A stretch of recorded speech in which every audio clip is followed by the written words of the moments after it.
Bom dia e a paz do Senhor a todos vocês, meus queridos irmãos.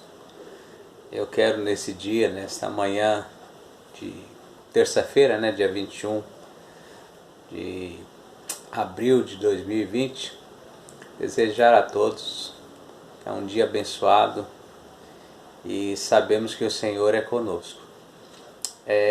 Nesta manhã eu gostaria de trazer uma palavra pequena, claro, de alguma coisa que vem me incomodando nesse período de pandemia. Na realidade, o que mais tem me chamado a atenção é essas questões em relação aos decretos, a igreja fechada, não se pode fazer culto, tudo está virando virtual. Isso na realidade tem me incomodado. Por quê? Eu estava inclusive no domingo na igreja, porque eu continuo fazendo culto, no domingo na igreja, falando de dois exemplos bíblicos importantes sobre esta questão, não desobedecendo decretos em termos, não desobedecendo a Deus. E quando eu olho para o livro de Daniel e vejo Sadraque, Mesaque e Abednego, em meio a um decreto de Nabucodonosor, fazendo com que todas as pessoas adorassem a imagem, eles se posicionaram de uma forma muito convincente em relação à fé que eles mesmos praticavam.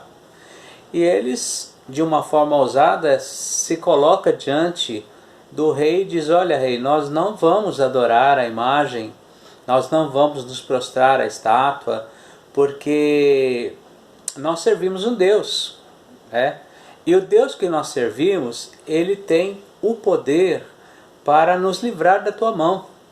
É o que a palavra diz: Senhor, vai nos livrar. Se não nos livrar, ó rei, fique sabendo que nós não adoraremos.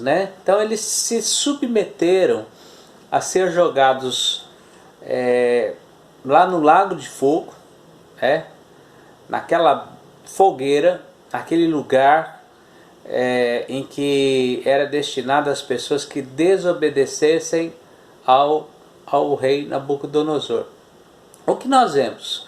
Vemos que na realidade ali o ímpeto da fé, da crença, de não negar aquilo que nós temos, que nós recebemos de Deus, é o que imperava na vida desses três homens. E o resultado nós já sabemos. Foram jogados no lago de fogo, na fornalha, foram jogados dentro daquela fornalha e nós vemos o livramento de Deus. O livramento de Deus.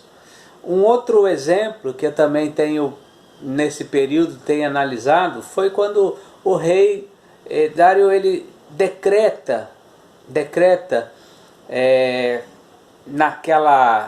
na inflamação de outras pessoas, porque sempre tem alguém por trás querendo levar o povo de Deus a negar a sua fé. Faz um decreto que ninguém pode adorar, orar a qualquer outro, outro rei e tal. E aqui a gente vê que Daniel ele tinha um compromisso com Deus. E nesse compromisso com Deus, ele permaneceu firme na sua fé, e durante o dia ele orava 3 vezes. Isto para aqueles homens que incitaram o rei a fazer o decreto, isso daí foi na realidade um desrespeito a um decreto do rei. Tanto que nós conhecemos a história, o resultado disso foi que Daniel ele é jogado na cova dos leões. Ele foi jogado na cova dos leões para que pudesse ali ser morto, ser comido pelos leões. Mas Deus também honrou a sua fé. E aí a gente vê o livramento. Então o que eu quero com essas duas histórias? É dizer que nesses dias de pandemia, de reclusa, nós não podemos deixar nossa fé debilitada.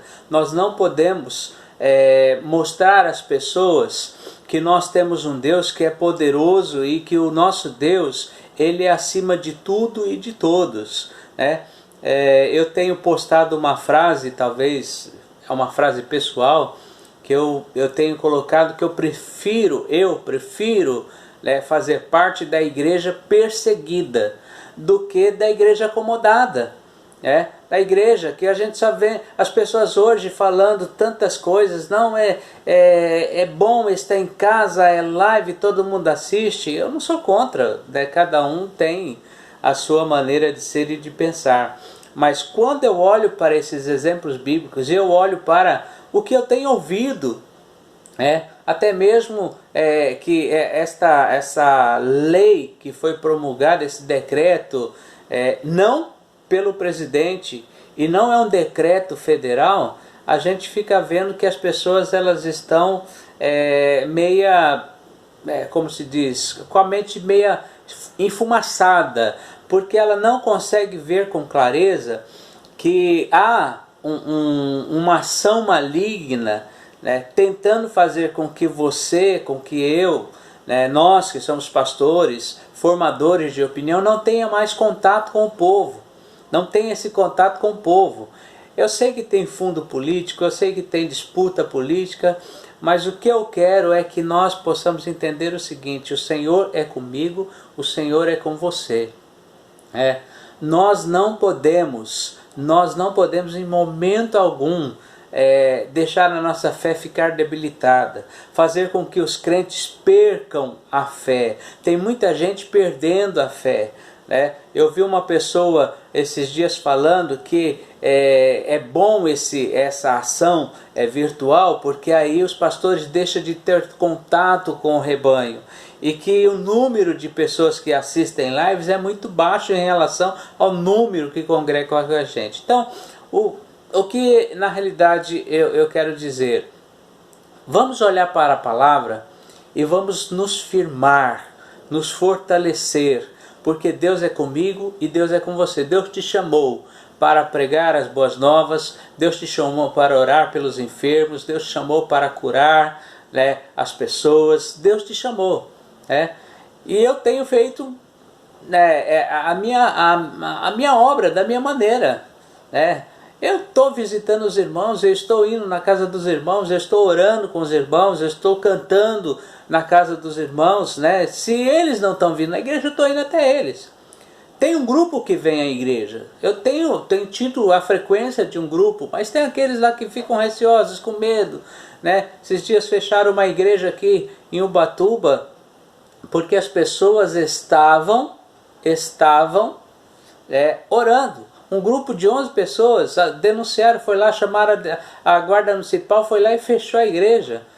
E isso corre na cidade e as pessoas ficam com medo. E se eu for preso? O meu exemplo é Paulo. Se um dia eu tiver que ser preso por pregar o evangelho, eu vou ser preso.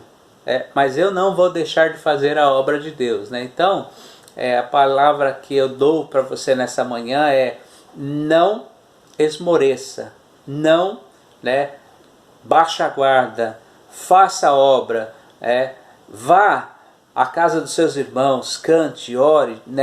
Esse negócio de pandemia, e se eu pegar? Se eu pegar e morrer, é porque Deus queria, é projeto de Deus na minha vida, né? Se eu de repente contrair o vírus e morrer, amém. Então, meu querido irmão, meu querido amigo, meu querido pastor, que Deus fale ao nosso coração cada vez mais e nos fortaleça, tá?